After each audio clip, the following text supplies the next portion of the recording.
حضرت آدم کو اور ہم کو جب اللہ رب العزت نے پیدا کیا تو بغیر مقصد وہ کئی کو پیدا کریں گا؟ ہم کو بغیر وجہ کے ایسے ہی کیوں پیدا کریں گا؟ اس کو کیا مل رہا ہے کہ تو پیدا ہو رہا، تو بڑا ہو رہا، تو انگریزی پڑھ رہا ہے، تو کام کاج کر رہا ہے، تو دنیا میں دل لگایا ہوا ہے، تو شادی کر رہا ہے، تو بچے پیدا کر رہا ہے، پھر اس کے دعوتیں اٹینڈ کر رہا ہے، پھر اس کے پیچھے محنت کر رہا ہے، پیسے جوڑ رہا ہے، رسم کی دعوت کر رہا ہے، منجے کی دعوت کر رہا ہے، سانچک کی دعوت کر رہا ہے، شادی کر رہا ہے، ہلدی کر رہا ہے، ولیمے کر رہا ہے، کیا کیا دعوتیں کر رہا ہے، پکنکاں کر رہا ہے، تو موج مستی کر رہا ہے، یہ اتنے چیزیں تو دنیا میں کر رہا ہے، اس سے اللہ کو کیا حاصل ہو رہا ہے؟ کیا یہ چیزوں کے لیے اللہ پیدا کر؟ ہر کام کرنے والا کام کے پیچھے مقصد دیکھتا تو انہیں بھی ہم کو پیدا کرا، تو ہم یہ دنیا میں کام کر رہے ہیں، اس کے پیچھے کیا مقصد ہے؟ کبھی انسان غور نہیں کرا، اور کبھی اس کو غور کرنے کا موقع نہیں ملا۔ اچھا مولوی صاحب موقع کیوں نہیں ملا غور کرنے کا؟ تو جواب یہی ملتا ہے، یہ بتائیچ نہیں ہم کو کوئی بھی، اس کا علم ہی نہیں دیے ہم کو کوئی بھی۔ اماں بابا پیدا کرے، ان کو زندگی بھر دیکھتے گئے، کام کاج کرتے تھے، ہم بھی زندگی بھر وہی چیزوں میں لگ گئے۔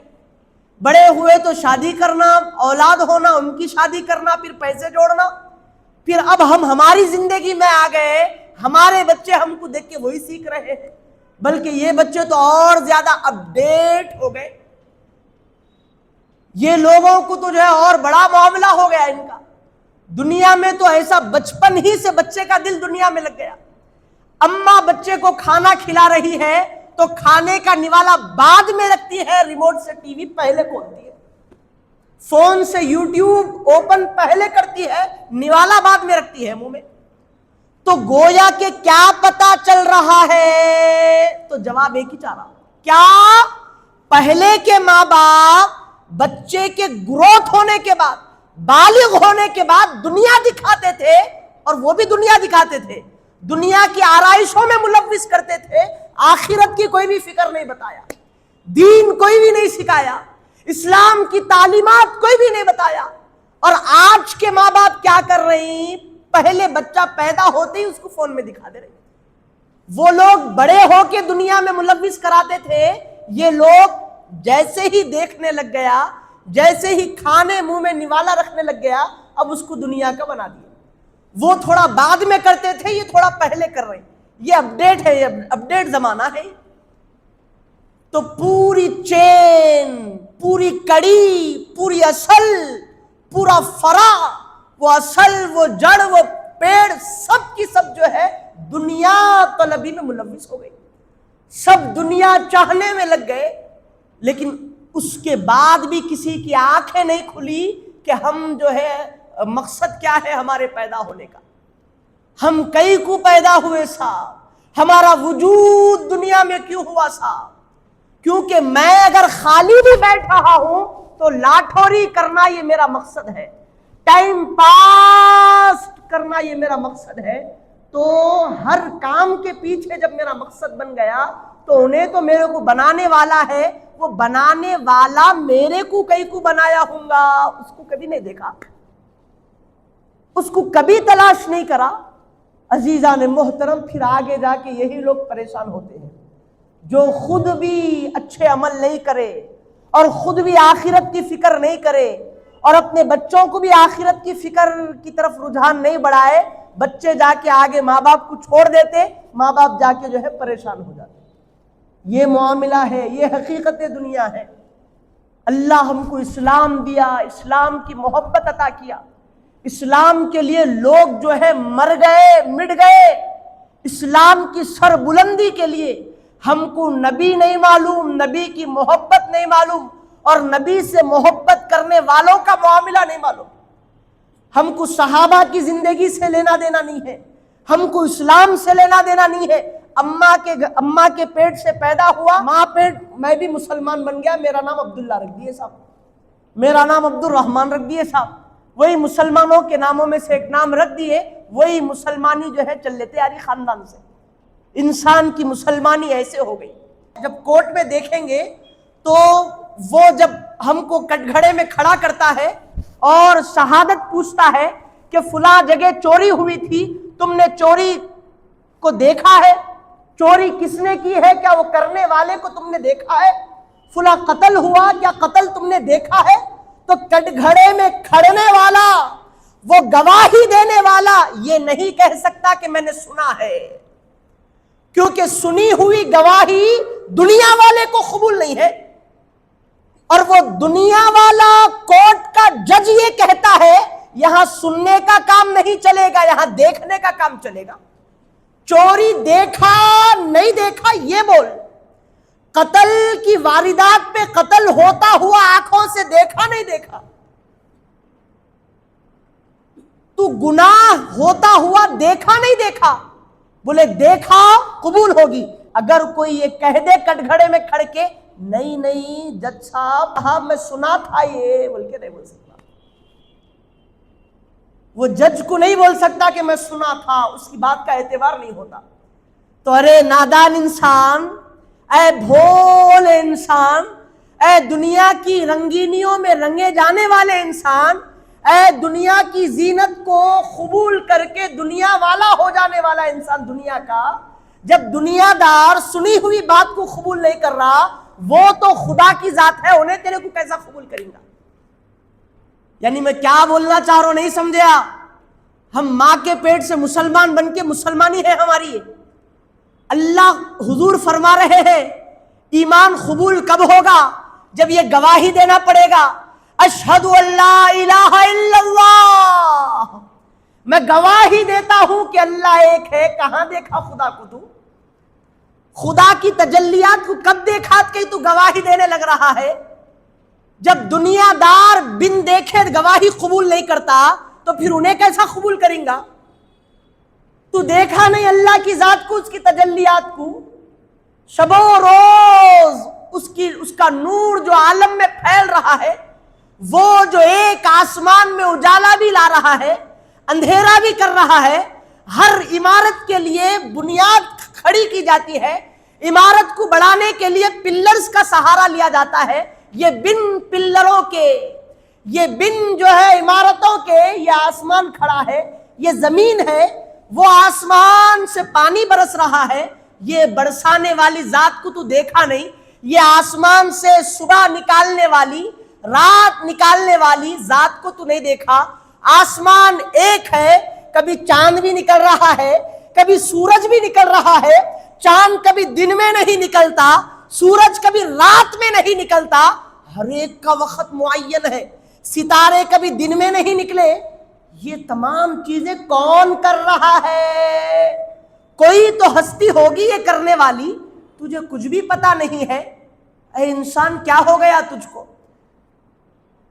یہ تمام معاملات، یہ قدرت کے کارخانے جو عمل میں آ رہے ہیں، کسی چیز کا مشاہدہ نہیں کر رہا، پھر کیسے گواہی دے رہا؟ عالموں کی تقریر سن کے بول لیتا کہ نہیں حضور اللہ کو دیکھے، ہم مصطفیٰ کی بات کو سن کے خدا کی بات کو مان رہے۔ یہی بات ہے، ہم کو نہیں معلوم اللہ ایک ہے، ہم کو نہیں معلوم تھا، مصطفیٰ بتا دیے اسی لیے ہم ایمان قبول کر لیے۔ لیکن یہ کب تک چلے گا عزیزان محترم؟ اللہ فرما رہا ہے یہ ایمان لانے تک ٹھیک ہے، لیکن وہ ایمان میں اتنی مضبوطی کر لینا، ایمان کو اتنا پختہ کر لینا، اپنی آنکھوں کو اتنا پاکیزہ بنا لینا، اپنے دل کو اتنا پاک کر لینا کہ ایک وقت تیری زندگی میں ایسا آ جانا، اب تک بن دیکھے مان رہا تھا، اب خدا کے جلووں کو دیکھ کے ماننا۔ یہ معاملہ تیرے ساتھ ہونا۔ قرآن میں اللہ فرما رہا ہے 15ویں پارے میں، من کان فی ہذہ اعمی فہو فی الآخرۃ اعمی، جو دنیا میں اللہ کے جلووں کا مشاہدہ نہ کرے، یعنی جو دنیا میں اندھا ہوتا ہے اللہ کا، تو وہ آخرت میں بھی اندھا بنا کے اٹھایا جاتا ہے۔ یعنی اگر آپ اپنی عبادت میں، اپنے اعمال میں اگر گروتھ نہیں ہو رہے، آپ کے دل کی دنیا پلٹ نہیں رہی ہے، تو اللہ فرما رہا ہے جو یہاں کا اندھا ہے وہ قیامت کے دن بھی اندھا بن کے اٹھایا جائے گا. کیوں؟ اسی لیے کہ تو وہ لذت محسوس نہیں کرا عبادتوں کی, تو وہ اللہ کی تجلیات کو محسوس نہیں کرا. ہم خالی مسلمان ہیں بلکہ زندگی گزار رہے. یہ اسلام کی حفاظت کے لیے صحابہ کیا کیا عمل کرے ہم کو کیا معلوم میرے بھائی. حضرت صدیق اکبر رضی اللہ تعالیٰ عنہ پہلے خلیفہ ہے اور حضور سے بے انتہا محبت کرنے والے. ابھی اسلام پورا لوگوں میں داخل نہیں ہوا مکے کی دھرتی پر, تو حضور کیا کیے, لوگوں کو بولے کہ ابھی ہماری میجورٹی نہیں ہوئی نا, کفار غالب ہے, کہیں تمہاری جان کو نقصان نہ ہو جائے, کھلے طور پہ نہیں بولنا کہ میں اسلام لایا بول کے, کیونکہ لوگ ابھی حق کو پہچان رہے نہیں. وہ اسلام جو حضرت آدم سے چلتا ہوا اللہ کی بارگاہ سے حضرت آدم سے ہوتا ہوا ہم کو ملا, لوگ کفر اور شرک میں اس قدر مضبوط ہو گئے کہ لوگ اب نہیں پسند کریں گے اسلام والوں کو, مسلمانوں کو. لہذا بولے کہ 39 لوگ مسلمان ہوئے تھے, 39 لوگ مسلمان ہوئے تھے. تو ابو بکر صدیق کیا کرے کہ یا رسول اللہ اب نہیں دیکھا جاتا, اب عبادت حجرے میں نہیں کریں گے, اب کعبۃ اللہ میں اللہ کی عبادت کریں گے, ڈنکے کی چوٹ پہ اسلام کو غالب کریں گے, یا رسول اللہ اجازت دیجیے. اب حضور کو معلوم تھا آنے والے معاملات کیا ہوں گے, تو اب سرکار کیا کرے, اجازت نہیں دے رہے تھے, لیکن کثرت کی وجہ سے ابو بکر صدیق کی بار بار التجاؤں کی وجہ سے حضور بولے کہ ٹھیک ہے ابو بکر جاؤ. تو حضرت صدیق اکبر تمام صحابہ کو لیے, سرکار بھی ساتھ میں تشریف لائے, خانہ کعبہ پر گئے. حضرت ابو بکر صدیق مسجد حرم میں داخل ہوئے اور سب سے پہلا خطبہ اسلام کا صدیق اکبر دیے اور لوگوں کو توحید کی دعوت دینے لگے, خدائے وحدہ لا شریک کی طرف بلانے لگے. لوگ جو پتھروں کی پوجا کر رہے تھے, لوگ جو غیر اللہ کی عبادت کر رہے تھے, ساروں کی ہجو کر کے لوگوں کو اللہ کی طرف بلانے لگے. تو سارے کافروں کا بڑا سا ٹولہ حضرت صدیق اکبر کی طرف بھاگنے لگا, ان کو مارنے کے لیے. جو دین حجرے میں پیش کیا جا رہا تھا ابو بکر جو ہے مسجد حرم میں بیان کر رہا ہے, لہذا ختم کر دو اس کو. تو صدیق اکبر کو مارنے کے لیے لوگ بھاگ کر آ رہے تھے, سارے صحابہ کو مارنے لگے, حتیٰ کہ صدیق اکبر بڑے قبیلے سے تعلق رکھنے والے بنو تیم کے. صدیق اکبر خطبہ دیے ہی کیوں ہمارے خلاف, بلکہ اتنا مارے. عتبہ بن ربیعہ اپنی چپل سے صدیق اکبر کے منہ کو کچلنے لگا. کیوں؟ کیا وجہ ہے صاحب؟ جائیداد کی وجہ سے, روپیے پیسے کی وجہ سے, قرض کی وجہ سے, کس وجہ سے؟ تو پتا چلا کہ اسلام کی وجہ سے, محبت رسول کی وجہ سے صدیق اکبر کے ساتھ ظلم و ستم ہوا. حتیٰ کہ حضرت صدیق اکبر کی ناک پہ کچلنے لگا عتبہ بن ربیعہ, تو صدیق اکبر کی ناک سے خون بہنے لگا, چہرہ موٹا ہو گیا, بے ہوش ہو گئے. صحابہ سمجھے کہ صدیق اکبر کا انتقال ہو گیا. اسلام کے لیے ایسے ظلم و ستم اٹھائے حضرت صدیق اکبر.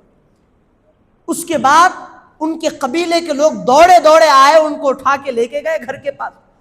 آوازیں دے رہے ہیں, صدیق اکبر ہوشیار نہیں ہو, آنکھیں نہیں کھول رہے. پوری رات گزر گئی. صدیق اکبر کے قبیلے والے لوگ بولے کہ اگر یہ جان سے ہاتھ دھو بیٹھیں گے, اگر ان کا انتقال ہو جائے گا تو ہم کسی کو زندہ نہیں چھوڑیں گے, عتبہ بن ربیعہ کو قتل کر دیں گے بھرے بازار میں, کیونکہ وہ جو ہے بہت زیادہ سختی کیا تھا آپ کے اوپر. تو اتفاق سے اللہ کا کرم ہو گیا. صدیق اکبر رات کے وقت میں اپنی آنکھوں کو کھولتے ہیں اور کھول کے کیا بولتے ہیں, پانی دیو نہیں بولے, آہو زاری نہیں کیے. صبح سے شام تک بے ہوشی کے عالم میں تھے, آنکھیں کھولے. لوگوں نے کہا کہ ابو بکر کو پانی پلاؤ. اب ابو بکر کو جب پانی پلایا جا رہا تھا تو صدیق اکبر کی آہو زاری کے ساتھ, ان کی تکلیفوں کے ساتھ وہ زبان سے ایک ہی کلمہ نکالے کہ پانی نہیں پیوں گا, کھانا نہیں کھاؤں گا. اس وقت تک یہ ابو بکر نہ کھائے گا اور نہ پیے گا جب تک کہ اس کو یہ پتہ نہیں چل جاتا کہ مصطفیٰ کیسے ہے, حضور کیسے ہے, مجھے بتاؤ. کہیں حضور کو تکلیف تو نہیں ہوئی, کہیں ان کو مارا تو نہیں گیا. ان کی حالت کیسی ہے. جب تک میں اپنی آنکھوں سے مصطفیٰ جان رحمت کا دیدار نہیں کرتا میں جو ہے نہ کھاؤں گا نہ پیوں گا. اب وہ قبیلے والے لوگ بیزار ہو گئے اور کہنے لگے کہ جن کی وجہ سے یہ معاملہ ہوا اب پھر ان کے ترانے گا رہا ہے, لہذا اٹھ کے چلے گئے. حضرت صدیق اکبر کی والدہ حضرت ام الخیر رونے لگی, بیٹا پانی پی لے, میں معلوم کروں گی. نہیں میں آنکھوں سے دیکھے تک مصطفیٰ کو نہیں پیتا پانی. یہ معاملہ ہو گیا. اب اس کے بعد کیسے معلوم کروں کہ محمد کہاں ہے؟ تو پھر حضرت ابوبکر صدیق بولے کہ عمر کی بہن ام جمیل کے پاس جاؤ, کیونکہ ان کو معلوم ہے کہ حضور کیسے ہے, ان کو معلوم. کیوں؟ اسی لیے کہ وہ بھی ایمان لالی تھی لیکن بتائی نہیں تھی ابھی. عمر فاروق اس وقت تلوار لے کے پھرتے تھے, محمد کہاں ہے, ان کا قتل کروں گا نعوذ باللہ. یہ حضرت عمر کی بہن در پردہ ایمان لالی تھی. پھر ام جمیل کے پاس ان کی والدہ چلے گئی. اب جانے کے بعد ام جمیل سے کہہ رہی ہے کہ محمد کیسے ہے, میرا بیٹا دیکھنا چاہتا ہے. وہ ایمان کو چھپا لی تھی, بتا رہی نہیں تھی. وہ اصرار کرنے کے بعد ٹھیک ہے میں تمہارے بیٹے کو دیکھنے آؤں گی. گھر کے پاس گئی اور صدیق اکبر کی حالت کو دیکھ کر چیخ مار کے رونے لگی اور وہ ظالموں کو بددعائیں دینے لگی کہ ابو بکر کے ساتھ یہ لوگوں نے کیسا سلام اور معاملہ کیا ہے. اب اس کے بعد ابو بکر نے کہا کہ ام جمیل بتاؤ تو صحیح میرے مصطفیٰ کیسے ہے, میرے حبیب کیسے ہے. تو انہوں نے کہا کہ تمہاری ماں بھی یہاں موجود ہے, اگر میں بولوں گی تو میرا ایمان ظاہر ہو جائے گا, لوگ مجھے ڈھونڈیں گے.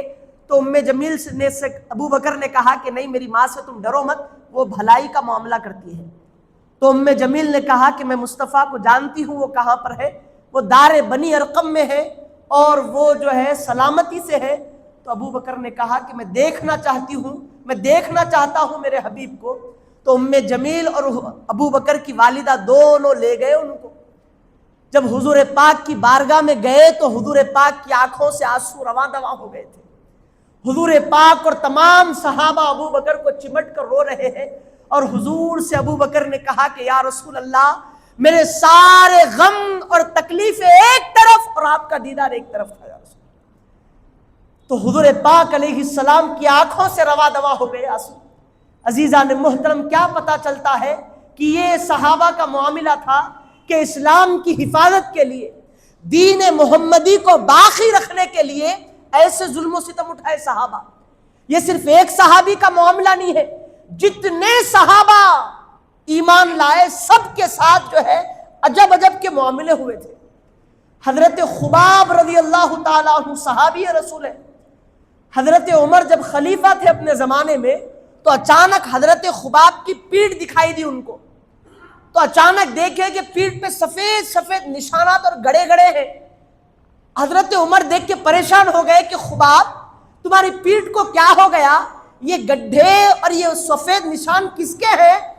تو حضرت خباب رضی اللہ عنہ کہتے ہیں کہ اے عمر تم کو کیا معلوم یہ نشانات کیسے ہیں, تم کو اس کی خبر نہیں ہے, خباب بتاؤ تو صحیح یہ نشانات کیسے ہیں.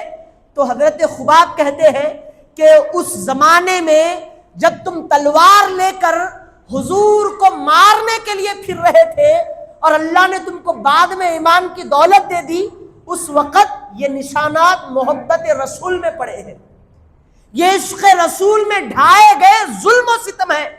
اے عمر یہ وہ ظلم و ستم کے نشانات ہیں. تو حضرت عمر بولے کہ ذرا بتاؤ تو صحیح اس وقت کیا معاملہ ہوا تھا.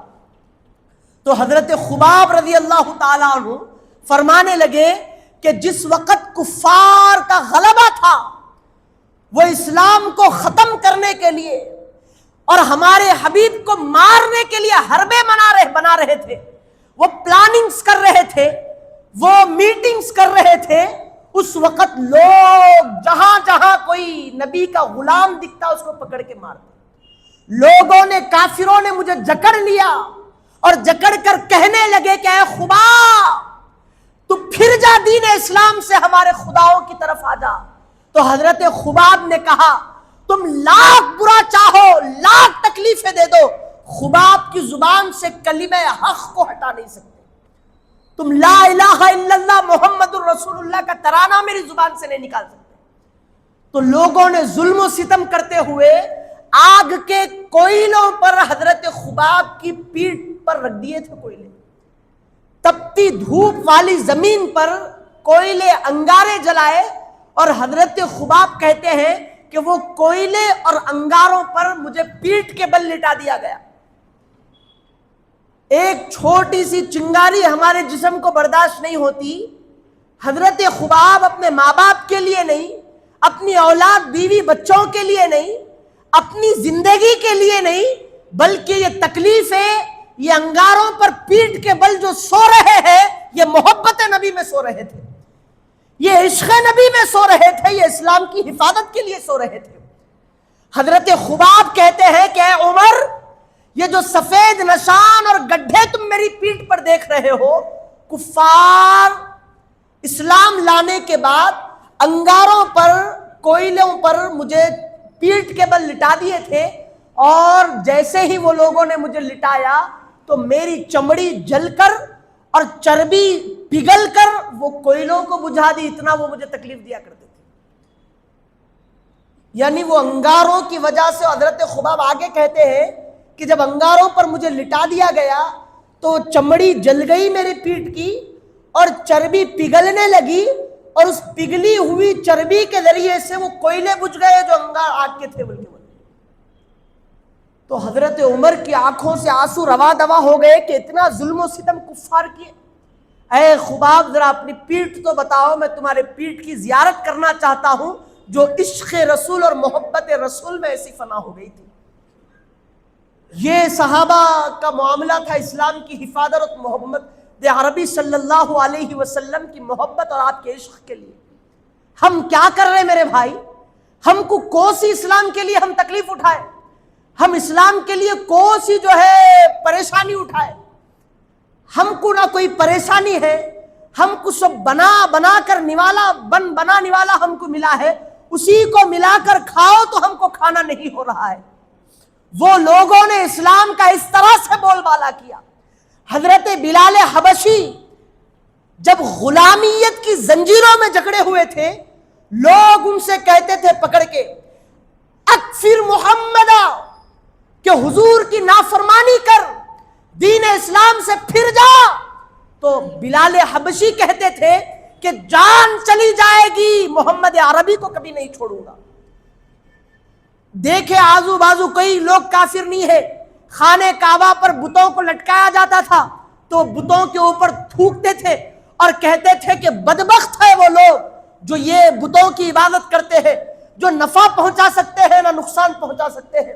لوگوں نے دیکھا، بلال وہاں سے بھاگ گئے، اپنے غلام عبداللہ بن جہدان کے پاس پہنچ گئے، وہ بھی بڑا کافر تھا، اور پہنچنے کے بعد وہ کافر سے بولے کہ تو کیا بددین ہو گیا؟ میرے دین کو کون مٹا سکتا ہے؟ تو دیکھ تیرا غلام ہمارے بتوں پر تھوکتا ہے، لات منات کو جو ہے مارتا ہے، گالیاں دیتا ہے۔ تو اس نے کہا جو چاہے میرے غلام کے ساتھ کر لو۔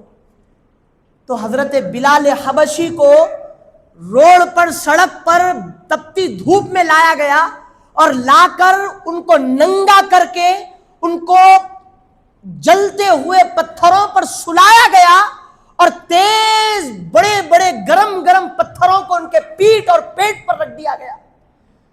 حضرت بلال حبشی کہتے ہیں کہ جب وہ پتھروں کو میرے پیٹھ اور پیٹ پر رکھا گیا تھا تو میرے جسم سے چربی جھڑ رہی تھی جسم سے، اور لوگ کہتے تھے لات کو مان، عزا کو مان، اسلام کو چھوڑ دے۔ تو بلال کہتے ہیں جان چلی جائے گی، مر جاؤں گا، فنا ہو جاؤں گا، لیکن زبان سے محمد کا نام نہیں ہٹے گا۔ حضرت بلال کہتے ہیں کہ وہ ظلم و ستم جو مجھ پر ڈھائے جا رہے تھے کہ اسلام کو چھوڑو، ہمارے خداؤں کی طرف پلٹو، تو بلال کہتے ہیں میری زبان سے آہ آہ کی تکلیف نہیں نکل رہی تھی، میری زبان سے کچھ کیفیت ظاہر نہیں ہو رہی تھی تکلیف کی، زبان سے بس ایک نغمہ جاری تھا، ہو اللہ ہو اللہ ہو اللہ۔ اے کافروں، جو تکلیف دیتے ہو بلال کو دے لو، اس ذات کی طرف ہزاروں تکلیفیں قربان ہے۔ یہ ایک جان کیا، 1000 جان بھی آ جائیں گی تو خدا کی بارگاہ میں قربان ہو جائیں گی۔ ایسا تقوی حضرت بلال کا، اتنی تکلیفیں، اتنا ظلم و ستم ان کے اوپر ڈھایا گیا تو اسلام کو نہیں چھوڑے۔ حضرت عمار بن یاسر صحابی رسول ہے میرے بھائی، آپ بیان کرتے ہیں، میں آپ کو کیا بتا رہا ہوں کہ ہم اپنے مقصد کو کیسا بھول گئے، ہم اپنی حقیقت کو کیوں چھوڑ دیے، ہم کون ہیں، ہمارا مرتبہ کیا ہے، ہمارا مقام کیا ہے، ہم کیوں دنیا میں آئے ہیں، ہم کو کچھ بھی نہیں معلوم میرے بھائی، ہم بس دنیا دنیا دنیا دنیا کرتے زندگی گزار رہے۔ ایسے ہی بچپن گزر گیا، بچپن میں ماں باپ تعلیم تعلیم تعلیم بول کے دنیا کی تعلیم پڑھائے، صبح 9 بجے 8 بجے اماں اٹھاتی تھی، 9 بجے تک تیار کرتی تھی، 9 بجے بھیجتی تھی، 4 بجے پلٹ کے آتے تھے، 6 بجے ٹیوشن، 8 بجے پلٹ کے آنا، رات میں کل اسکول جانا ہے بول کے سو جانا، 10 کلاس ایسی پڑھ لیے بیزی ہو کے، نمازہ کچھ بھی نہیں، پھر کالج کی لائف ایسی ختم ہو گئی، اس کے بعد پڑھ لکھ لیے، جاب جاب تجارت کاروبار بزنس، صبح پھر اب تک بچپن میں اسکول کے لیے اٹھتے تھے، اب بیگم جو ہے کاروبار پہ جانا ہے، جاب پہ جانا ہے، ڈیوٹی پہ جانا ہے، تجارت پہ جانا ہے، بیگم 8-9 بجے اٹھانے لگی، پھر تھکے ماندے رات میں آنے لگے، اب 11-12 بجے، پھر آ کے کھا کے سونے لگے دوسرے دن کی تجارت کے لیے۔ ایسے ہی زندگی پوری کاروبار میں گزر گئی، بڑھاپے میں ریٹائر ہو گئے، اب بڑھاپے میں کیا، بچوں کی پریشانی، ان کا مستقبل، ان کا فیوچر، ہماری حالت، ہماری طبیعت خراب، دواخانوں کے رسیدہ پھٹانے لگ گئے۔ زندگی ہے انسان بچپن میں دنیا کی تعلیم میں لٹا دیا، جوانی کام کاج میں گناہوں میں لٹا دیا، بڑھاپا ہسپتال کے چکروں میں لٹا دیا، اللہ تجھے کب یاد آیا ذرا یہ بتا۔ آخرت کے لیے تو کیا کیا؟ 60 سال 70 سال دنیا دنیا دنیا دنیا کرتا رہا، کاش کہ 1 گھنٹہ ہر دن کا اللہ کے لیے نکالتا، تنہائی میں اس کے ترانے گاتا، تنہائی میں سجدوں میں جو ہے آنکھوں کو بھیگی کرتا۔ اے انسان کاش کہ آخرت سنور جاتی۔ کیا لے کے گیا تو قبر میں، یہ بتا ذرا، قبر میں کیا لے کے گیا تو جو دنیا بنایا تھا وہ دنیا بھی قبر میں نہیں آئی تیرے ساتھ، جو محلہ تو کھڑے کیا تھا وہ محل سے بھی جدا ہو کے قبرستان کی مٹی میں تو سو رہا ہے۔ اے انسان تیری حقیقت کہاں چلے گئی؟ حضرت عمار بن یاسر کون ہے میرے بھائی؟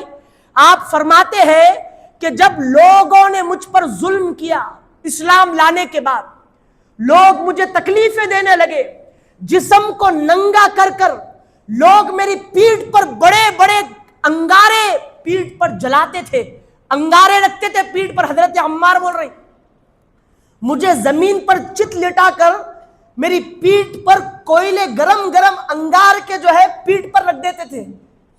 اب وہ رکھنے سے کیا ہوتا، 2 ہاتھوں پر بھاری بھاری پتھر اور پیٹھ پر انگارے رکھتے تھے، جس کی وجہ سے تکلیف میں اضافہ ہو جاتا اور وہ چربی جسم کی ایسا پگھلنے لگتی تھی، خون جھڑنے لگتا تھا، ہول پڑ جاتے تھے پیٹھ پر۔ حضرت عمار کہتے ہیں جب یہ کافر حضور کے نام کا کلمہ چھوڑ کر اپنے خداؤں کی طرف بلاتے تھے، یہ تکلیفیں دیتے تھے، خوب تکلیف ہوتی تھی، لیکن زبان سے کبھی نبی کی بے ادبی نہیں ہوئی۔ لوگوں نے کہا خدا کو چھوڑتے رہے اور مان ہمارے خداؤں کو، تو ہم نے کبھی ان کے خداؤں کو نہیں مانا اور ہمارے دل میں محبت رسول بڑھ جاتی تھی۔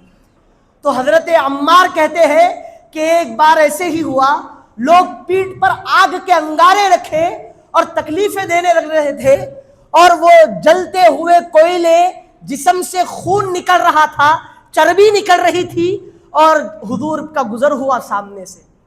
میری تکلیف جب بڑھ گئی تو آنکھوں میں سے مصطفیٰ کو دیکھ کر آنسو نکل رہے ہیں۔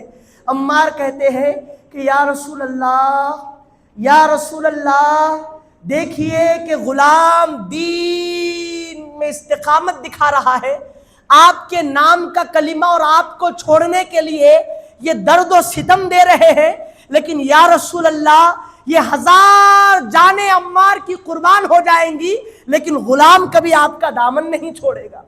یا رسول اللہ، یا رسول اللہ، اوندھا لیٹ کر زخم کھائے جا رہے ہیں، انگارے جلائے جا رہے ہیں پیٹ کو، لیکن یا رسول اللہ کے ترانے عمار گا رہے ہیں، حضور کی آنکھوں سے آنسو روا دوا ہو گئے۔ کیوں؟ کہ دیکھو تو صحیح میرے عمار کا ایمان کیسے کامل ہے۔ حضور کی آنکھوں سے رواں دوا ہو گئے، اے اللہ تجھے ماننے اور مجھے جاننے والے کے ساتھ یہ معاملہ ہو رہا ہے۔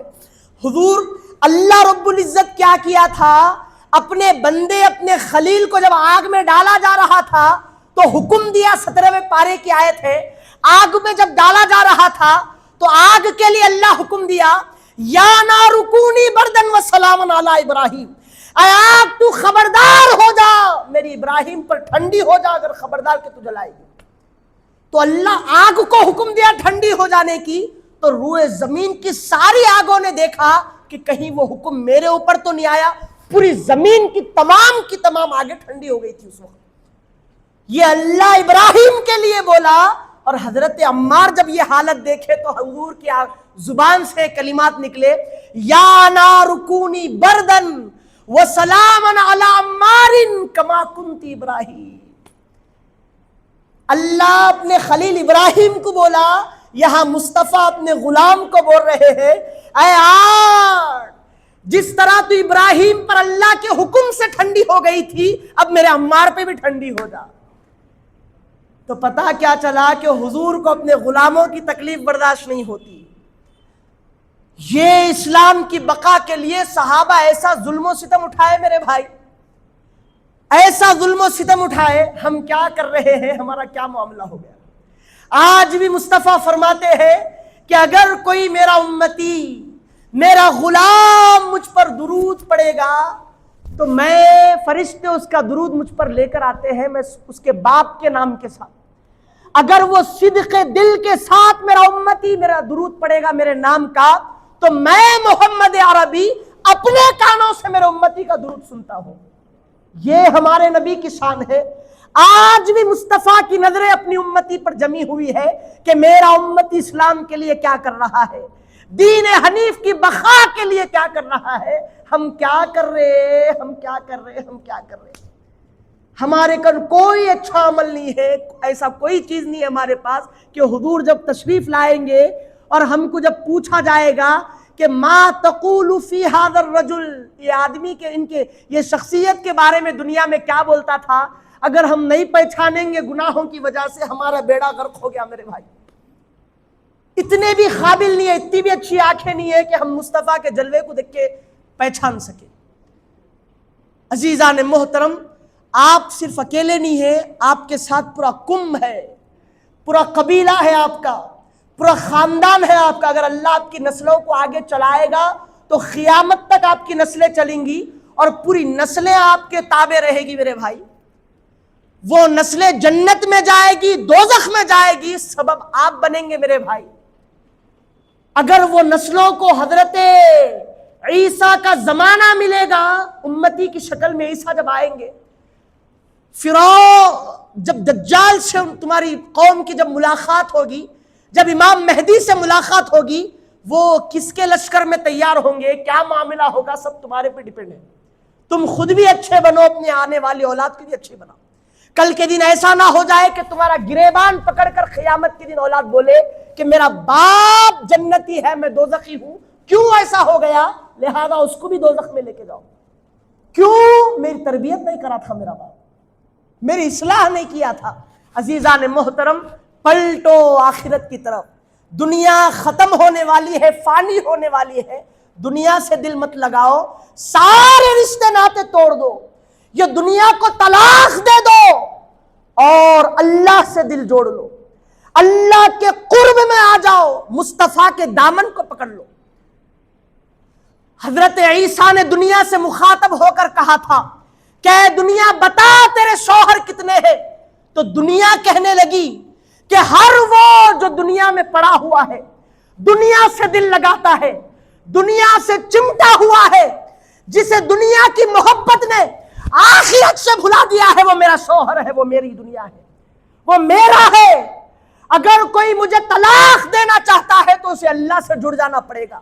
لہذا آج ضرورت ہے کہ دنیا سے ٹوٹ کر وہ رب سے جڑ جاؤ۔ وما علینا الا البلاغ المبین۔